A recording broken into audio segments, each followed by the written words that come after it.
ಪಟಾಪಟ್ ಅಂತ ಒಂದು ಮೊಟ್ಟೆ ಸಾರು ಮಾಡೋದನ್ನು ತೋರಿಸ್ತೀನಿ. 100 ಗ್ರಾಮ್ ಆಯಿಲ್, ಅಷ್ಟು ಸ್ವಲ್ಪ ಅರಿಶಿನ ಹಾಕಬೇಕು, 1 ಸ್ಪೂನು ಚಿಲ್ಲಿ ಪೌಡ್ರು. ಮೊಟ್ಟೆ ಆಯಿಲಲ್ಲಿ ಒಂದು ರೌಂಡ್ ಬೇಯಿಸ್ಕೊಂಡ್ವಿ.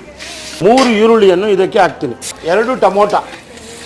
ಇದು ಚೆನ್ನಾಗಿ ಫ್ರೈ ಆಯಿತು. 3 ಸ್ಪೂನು ಚಿಲ್ಲಿ ಪೌಡ್ರು, ಧನಿಯಾ ಪುಡಿ, ಸ್ವಲ್ಪ ಅರಿಶಿನ, ರುಚಿಗೆ ತಕ್ಕಷ್ಟು ಉಪ್ಪು, ಸ್ವಲ್ಪ ನೀರನ್ನು ಹಾಕಿ ಸ್ವಲ್ಪ ಮರಡಿಸ್ಬೇಕು.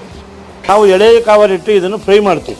ನಿಮಗೆ ಇವಾಗ ಇನ್ನೊಂದು ಮಸಾಲೆ ಇದೆ. 6 ಲವಂಗ, 2 ಪೀಸ್ ಚಕ್ಕೆ, ಒಂಚೂರು ಕಾಳುಮೆಣಸು, ಅಲ್ಪ ಶುಂಠಿ, 1 ಕೈ ಹಿಡಿ ಬೆಳ್ಳುಳ್ಳಿ, ತೆಂಗಿನಕಾಯಿ ತುರಿ, ಇದು ರುಬ್ಕೊಂಡ್ಬಿಡ್ತೀವಿ ನೋಡಿ. ಎಲ್ಲ ಹಾಕಿ ರುಬ್ಬಿರೋಂಥ ಮಸಾಲೆ ಮಿಕ್ಸಿಯಲ್ಲಿ ಆಡಿಸಿ ನಿಮಗಾಗಿ ಮೊಟ್ಟೆ ಮಸಾಲೆಗೆ ಬಿಡ್ತಾ ಇದ್ದೀನಿ. ಒಂಚೂರು ನೀರು ಕೊಡಮ್ಮ ನೋಡಿ. ಚೆನ್ನಾಗಿ ಮರಳಿಸು ಸಾರು. ಈಗ ಬೇಯಿಸಿ ಮಾಡಿಕ್ಕಿದ್ನಲ್ಲ ಆ ಮೊಟ್ಟೆನೇ ಈಗ ಸಾರಿಗೆ ಬಿಡ್ತಾ ಇದ್ದೀನಿ. ಸ್ವಲ್ಪ ಕೊತ್ತಂಬರಿ ಉದುರಿಸ್ತೀನಿ. 10 ನಿಮಿಷದಲ್ಲಿ ಮೊಟ್ಟೆ ಬೇಯಿಸಿದರೆ 10 ನಿಮಿಷದಲ್ಲಿ ಮೊಟ್ಟೆ ಮಸಾಲ ರೆಡಿ.